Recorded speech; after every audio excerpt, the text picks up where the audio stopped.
जय जय सतगुरु मेरे की।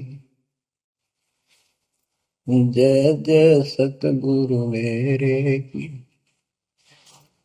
सदा साहिबी सुख से वसियो।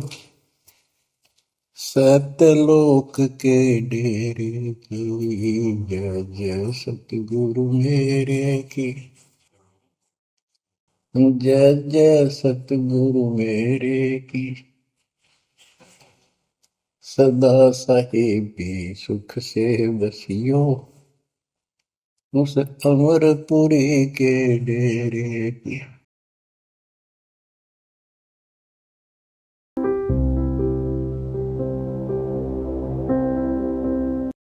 बोलो सतगुरुदेव की जय। बंदी छोड़ कबीर परमेश्वर जी की जय। बंदी छोड़ गरीबदास जी महाराज जी की जय। स्वामी रामदेवानंद जी गुरु महाराज जी की जय। सर्व संतों की जय। सर्व भक्तों की जय। धर्मी पुरुषों की जय। श्री काशी धाम की जय। श्री छुडानी धाम की जय। श्री करौथा धाम की जय। श्री बरवाला धाम की जय। सत साहिब। ग्रीव नमो नमो सतपुरुष को हूँ नमस्कार गुरु की नहीं। सुर नर मुनि जन साधुआं संतों सर्वसदी नहीं। सतगुरु साहेब संत सब डंडो तुम प्रणाम। आगे पीछे मध्य हुए तिनको जा कुर्बान। नराकार निर्विषम काल जाल भय बंधनम। निर्लेपम निज निर्गुणम अकल अनुबेशुंधुनम। सोहम सुरति समाप्तम सकल समाना निर्तलय। उज्ज्वल हिरंबर हरदमं बेपरवा अथा है वार पार नहीं मज्जतम। ग्रीव जो सुमर सिद्ध होई गणनायक गलता न करो अनुग्रह सोई पारस पद परवाना। आदि गणेश मनाऊं गणनायक देवन देवा। चरण कमल लो लाऊं आदंत करूं सेवा। परम शक्ति संगीतम रिद्धिदाता सोई अवगत गुण अतीतम। सत्य पुरुष निर्मोही जगदम्बा जगदीशम। मंगल रूप मुरारी तन मन अर्पू शीशम। भक्ति मुक्ति भंडारी। सुर नर मुनि जन ध्यावे ब्रह्मा विष्णु महेशा। शेष सहस मुख गावे पूजे आदि गणेशा। इंद्र कुबेर सरीखा वरुण धर्म रह जावे। समर्थ जीवन जी का मन इच्छा फल पावे। 33 कोटि आधारा ध्यावे से 88। उतरे भव जल पारा कट है यम की फांसी। 33 कोटि आधारा ध्यावे से 88। उतरे भव जल पारा कट है यम की फांसी। कर जोरूं विनती करूं धरूं चरण पर शीश। गुरु जी राम देवानंद जी महाराज ने दियो नाम बख्शीश। कोटि कोटि सिजदा करूं कोटि कोटि प्रणाम। चरण कमल में राखियो मैं बंदी जाम गुलाम। कुत्ता तेरे दरबार का मोतिया मेरा नाम। गले प्रेम की जेवड़ी जा खेचो वहाँ जाऊं मैं। तो करो तो बावड़ूं दूर दूर करो तो जाऊं। जो राखो तो ही रहूं जो देवो सो खाऊं। गुरु बड़े गोविंद से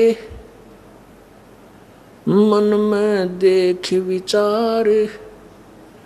हरि सुमरे वो उवार हैं गुरु सुमरे हो पार।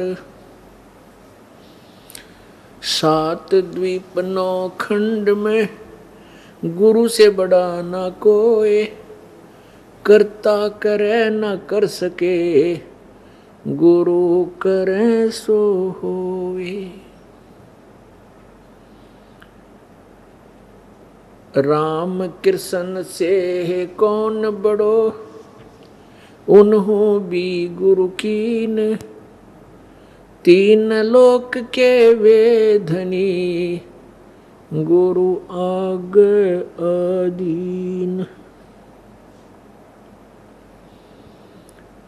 जय इब के सतगुरु मिले, सब दुख आँखों रो, चरणों ऊपर शीस धरूं, कहूँ जो कहनी हो। कबीर साईं मिलेंगे, पूछेंगे कुशलात, आद अंत की सब कहूँ, अपने दिल की बातें, गुरु जी तुम ना भूलियो। चाहे लाख लोग मिल जाएं, हमसे तुमको बहुत है, तुमसे हमको नहीं। कबीर तुमरे विसारे क्या बने, मैं किसकी शरण में जाऊं।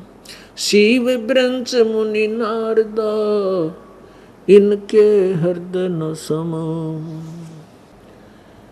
अब गुण किए तो बहुत किए, करत न मानी आरे, बावे बंदा बख्श दियो, बावे गर्दन उतार।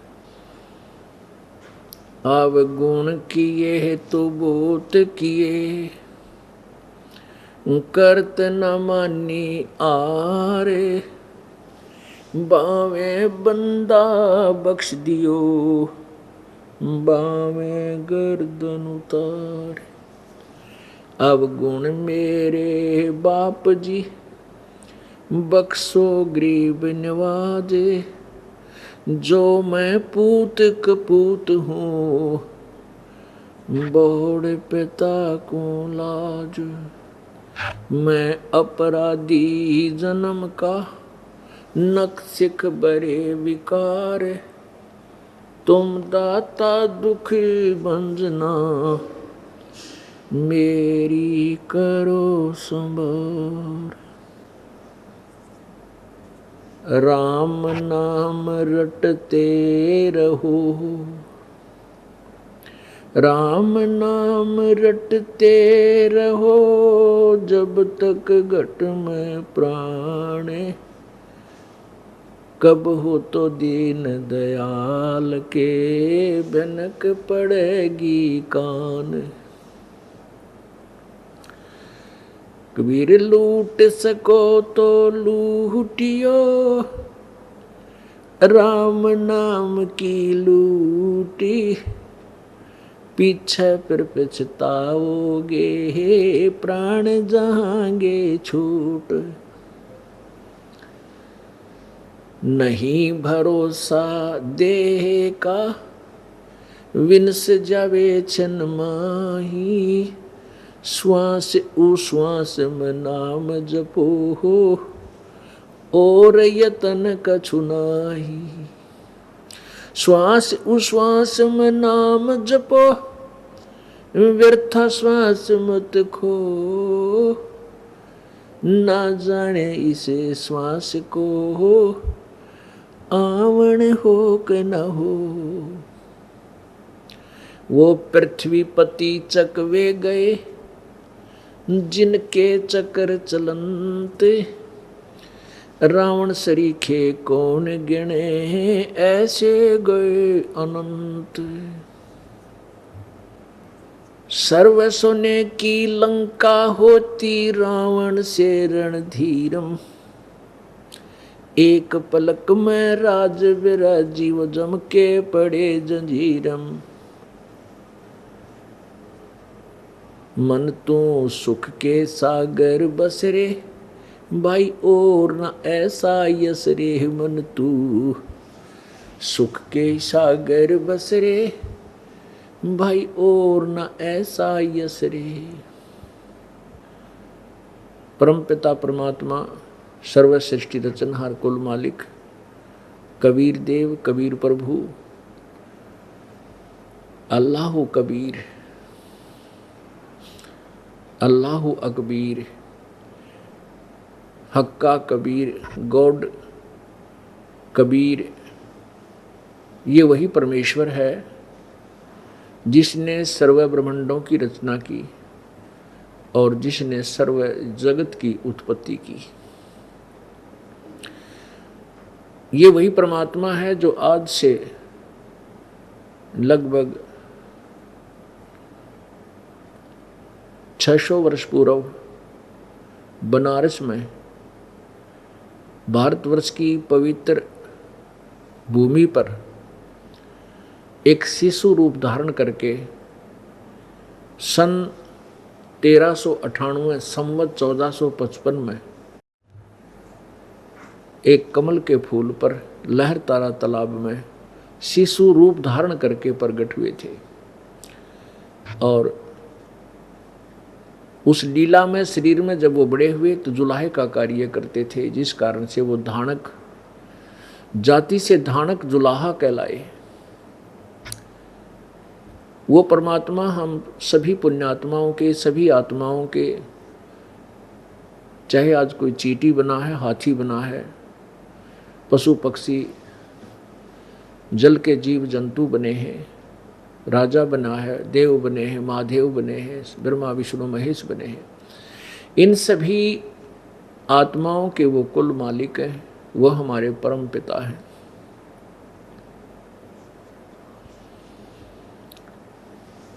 वो परमेश्वर हमें ये ज्ञान देना चाहते हैं यहाँ आकर के कि तुम यहाँ गलत स्थान पर फंसे हुए हो।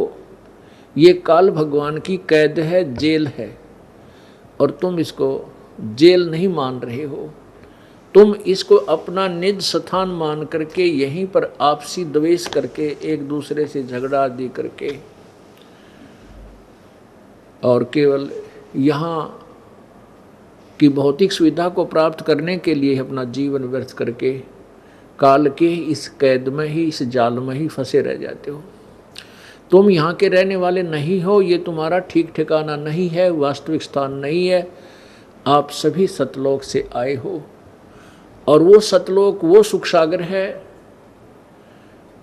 वो सुख सागर है जहाँ कोई दुख नाम की चीज नहीं। समुद्र में जल के अतिरिक्त कोई भी वस्तु आपको दृष्टिगोचर नहीं होती। जहाँ देखे वहाँ जल ही जल, जल ही जल, अथाह सागर। ऐसे ही उस परमेश्वर के सत्यलोक में जहाँ हम पहले रहते थे और जहाँ से हम अपनी गलती के कारण काल की कैद में फंस गए हैं, तो वहाँ कोई दुख नाम की चीज नहीं है। इसलिए उसको बेगमपुर भी कहते हैं, उसे सुख का सागर कहते हैं। उस सुख सागर की परिभाषा कैसे बताई जाती है कि उस लोक में जाने के बाद हम कितने सुखी हो जाएंगे। शंखों लहर मेहर की उपज, कहर नहीं जा कोई, दास गरीब अचल अविनाशी, सुख का सागर सोई। शंखों लहर मेहर की उपजे और कहर नहीं जा कोई। अपनात्मा कभी कभी किसी दिन विशेष को एक कुछ समय आत्मा में एक ऐसी हिलोर उठती है, ऐसे शुद्ध विचार उत्पन्न हो जाते हैं कि कोई भी हमें बुरा नजर नहीं आता, किसी के प्रति द्वेष नहीं होता, शत्रु के प्रति भी द्वेष नहीं रहता, सब अपने से लगते हैं। वो सब के ऊपर जो मेहर और फिर जो आत्मा को आनंद था उसमें, उसको मेहर की लहर कहते हैं। और वो अक्षीणिक होती है, कुछ सेकंड की होती है, फिर वो बनाए से भी नहीं बन पाती, कितनी चेष्टा कर ले। उस मेहर की लहर के चले जाने के उपरांत वही कहर की लहर प्रारंभ हो जाती है। पता नहीं क्या क्या हमारे ऊपर टेंशन बनी हुई है, मानसिक परेशानियां, वो ऐसे कर देगा, मैं उसको ऐसे कर दूंगा, वो घाटा पड़ गया है, ऐसे हो गया, वैसे हो गया, बच्चा फेल हो गया, लड़की ब्याही थी, अनबन चल रही है, बटेऊ यानी दामाद शराब पीता है, बेटी को तंग करता है, यानी ना जाने कितने प्रकार के कहर इस आत्मा पर टूट जाते हैं। तो परमात्मा हमें ये बताना चाहते हैं कि तुम यहाँ काल के जाल में फंसे, अब इस कांटेदार झाड़ियाँ के जंगल में हम उलझ गए तो कांटे तो लगेंगे ही लगेंगे। ये स्थान है ही नहीं जिसको हम बगीचा मान कर आए थे। हाँ, जब हम उस बाग बगीचे में चले जाएंगे वहाँ कांटे नहीं, छाया, शीतल हवा, शीतल छाया, ठंडी हवा, खाने को फलदार वृक्ष वहाँ मिलेंगे उस बाग में जाने से। हम बाग के स्थान पर हम कांटेदार झाड़ियों में फंसे हुए हैं। हमारे परमात्मा हमें रास्ता दिखाने आए हैं कि तुम इस बबूल के वन से, इस किक्कर के वन से निकल कर बाग में चलो, वहाँ तुम्हें हर सुविधा होगी। तो क्या बताते हैं कि शंखों लहर मेहर की उपजे, आत्मा गद गद रहती है, कोई द्वेष नहीं, वहाँ कोई भाई बंटवारा नहीं, किसी चीज़ का अभाव नहीं, फिर राग ना द्वेष बने। अपने आत्मा आप यहाँ आते हो इस सतलोक आश्रम बरवाला में, आप यहाँ एक दिन रुकते हो, 2 दिन रुकते हो, 4 दिन रुकते हो या 2 घंटे रुकते हो, आपको यहाँ किसी प्रकार का कोई किसी से द्वेष नहीं, ना किसी से राग बनता। क्यों नहीं बनता? क्योंकि यहाँ सबको समांतर वस्तु उपलब्ध है। एक जैसे मैट पर बैठना है, एक जैसा भोजन भंडारा सब बहन भाइयों को एक जैसा वितरित होता है, सबको एक जैसी सुविधाएं हैं और उपलब्ध हैं। तो यहाँ राग द्वेष किस लिए बनेगा? और यहाँ भी राग द्वेष बनाता है तो वो भक्त नहीं है, बालक बुद्धि है उसकी। तो ऐसे ही सतलोक में जाने के बाद किसी चीज़ की, आप यहाँ आ गए, आपने ना तो दाल लेने की चिंता, ना सब्जी के रेट पूछने की चिंता, ना दूध की, ना दही की, सारी चीज़ उपलब्ध आपको ऑलरेडी मिलती है। तो आप यहाँ एक रिहर्सल समझो उस परम पिता के सच्चे लोक की, ये एक सैंपल समझो, ये एक जो है देसी भाषा में नमूना है ये उसका। और वास्तविक वहाँ पर क्या सुख होगा? यहाँ तो गर्मी भी लग जाती है, चलो बेसिक पंखे वगैरह ला दें, कूलर भी प्रबंध कर दे, फिर भी गर्मी महसूस हो जाएगी, लेकिन वो आपसी जो राग द्वेष चिंता वो कति खत्म हो जाती है। और वहाँ सच्चे दरबार में जाने के बाद कोई किसी प्रकार का आपको मानसिक टेंशन नहीं रहता, कोई परेशानी नहीं रहती, किसी चीज़ का अभाव नहीं, सदाबहार बाग है वहाँ पर। हम वहाँ पर साकार हैं, मनुष्य सदृश है, हमारा नूर का एक तत्व से बना हुआ शरीर है, हम कभी वृद्ध नहीं होते वहाँ पर। और जो हमारा वहाँ परिवार होगा कभी मृत्यु को प्राप्त नहीं होता। पुण्यात्माओं, हम यहाँ कितने दुखी हैं, किसी की टांग कट रही है, किसी की आँखें से नहीं दिखता, अंधा हो गया, किसी को कोई परेशानी, किसी को कोई परेशानी। और फिर भी यदि हम यहाँ मरे नहीं और हमारा परिवार ना मरे, हम इन कष्टों को फिर भी सहन कर लें, हम इसे ढीठ हो लिए, इन दुखों को हम सहन करने के आदी हो गए, ये दुख भी और फिर मृत्यु भी, या डबल दंड मिला, हमें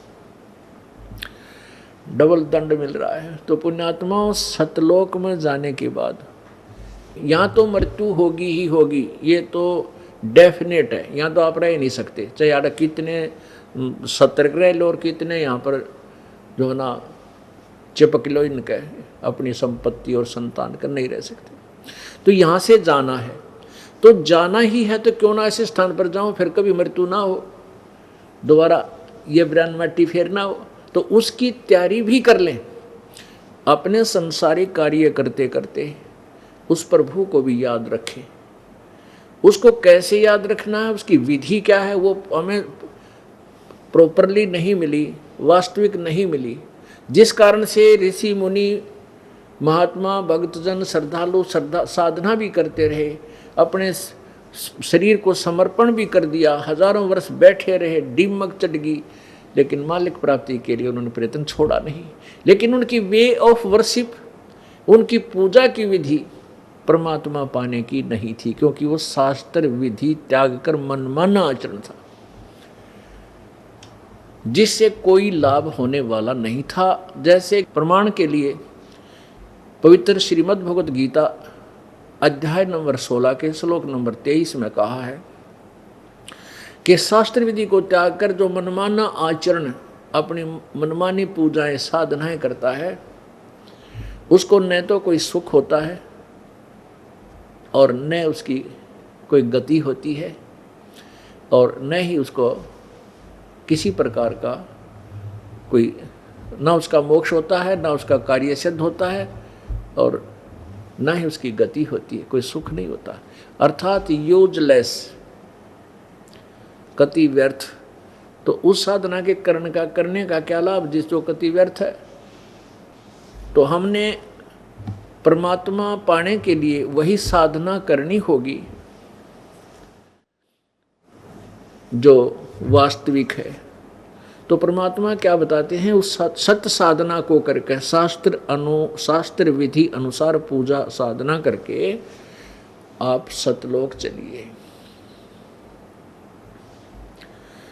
अब यहां से तो आपने जाना पड़ेगा, और वहां जाने के लिए साधना इतनी सिंपल है, इतनी साधारण है। रोगी कर सकता है, कोढ़ी कर सकता है, बूढ़ा कर सकता है, बच्चा कर सकता है, कोई नहीं बैठ सकता लेट कर सकता है, चलते फिरते कर सकता है, काम करते करते कर सकता है। हम परमात्मा की भक्ति में रुचि क्यों नहीं लेते थे? क्योंकि हमने ये सोच रखा था कि परमात्मा पाने के लिए हमें बहुत समय देना पड़ेगा अलग से।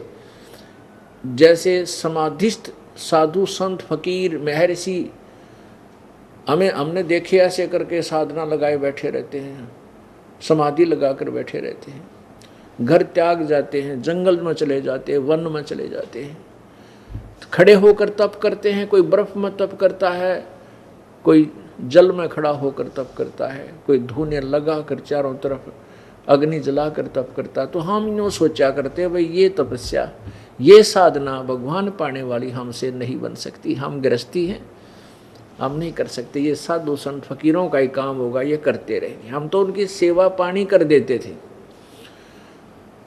अब पता चला कि वो साधना तो करने की थी नहीं जो साधु संत करा करते। परमात्मा क्या बताते हैं, डिम्ब करें डूंगर चढ़े ये अंदर चीनी झूले, जग जाने बंदगी करें ये बोवें सूल बबूले।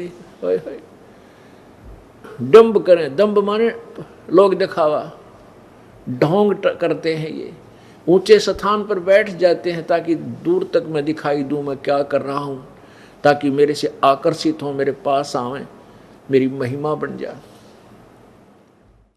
दम्ब करें डूंगर चढ़े, डूंगर कहें ऊंची टीलों पर, बड़े पहाड़ पर, और अंदर झीनी झूले, अंदर वो वस्तु नहीं है जिसकी जो होनी चाहिए, वो वस्तु उसको नहीं मिली।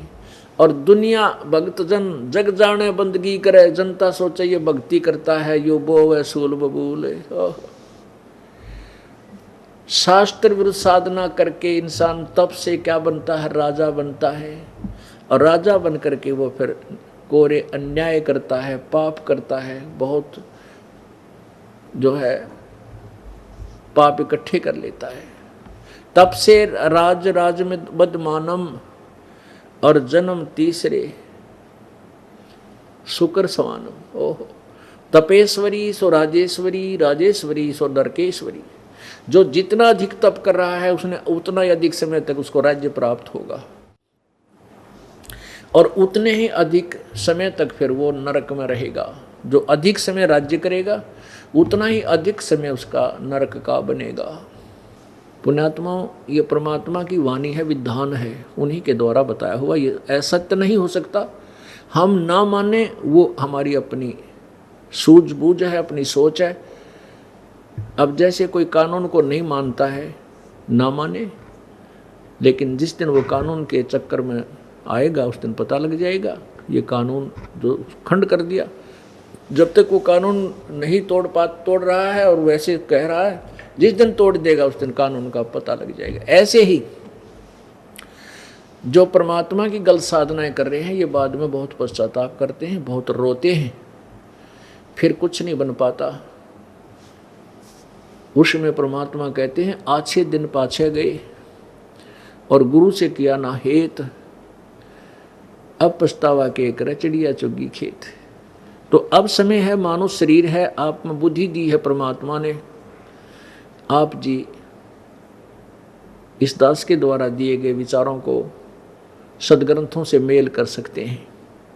और जो सदग्रंथों में लिखा वो सत्य है। किसी ने दंत कथा बना करके अपनी सोच की कोई पुस्तक सदग्रंथों का नाम लेकर के उस लिखी हुई है और वो सदग्रंथों से नहीं मिलती है, तो वो साधना त्यागने योग्य है, उसको त्यागना पड़ेगा। जैसे पवित्र श्रीमद् भगवत गीता अध्याय नंबर 16 के श्लोक 24 में कहा है कि अर्जुन, जो कर्तव्य कर्म और अकर्तव्य कर्म, जो भक्ति मार्ग के करने योग्य साधनाएं हैं, कर्म हैं, क्रिया हैं, और न करने वाली है, वो भी सदग्रंथों से ही तू मेल कर, किसी की दंत कथा पर विश्वास मत कर।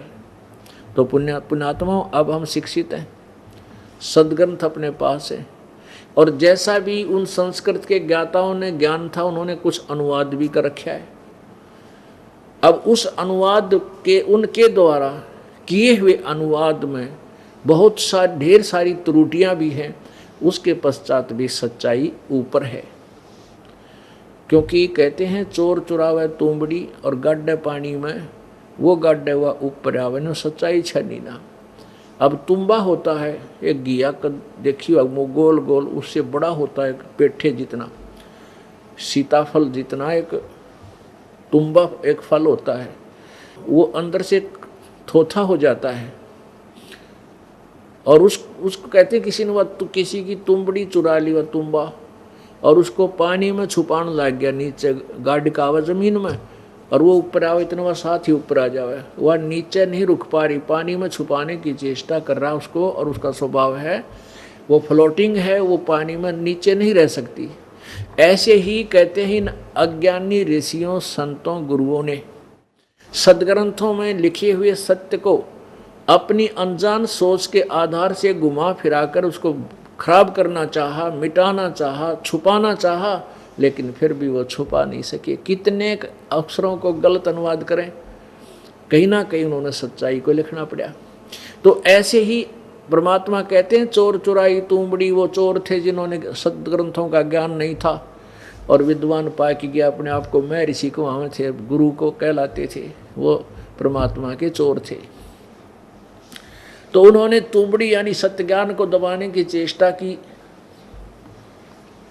लेकिन वो छुप नहीं पाई, ऊपर आ गई। तो इसलिए लिखा है कि गीता जी अध्याय नंबर 16 के श्लोक 24 में कि इससे तेरे लिए कर्तव्य और अकर्तव्य के निर्णय के लिए भी सदग्रंथ ही प्रमाण है और नहीं। तो पुण्यात्माओं, परमात्मा क्या बताते हैं, भाई और बात तेरे काम न आवे, तू संतों शरण लाग रे, के सोए गफलत में बंदे, जाग जाग नर जाग रे, जाग जाग नर जाग रे, और बात तेरे काम न आवे, सतगुरु शरण लाग रे, के सोए गफलत में बंदे, जाग जाग नर जाग रे, जाग जाग नर जाग रे। पुण्यात्माओं, अब हमने जागना किस चीज से है? हम अज्ञान अंधेरे में और मोह ममता की नींद में सोए पड़े हैं। हम इस झूठे सुख को सुख मान रहे हैं। परमात्मा कहते हैं झूठे सुख को सुख कहे,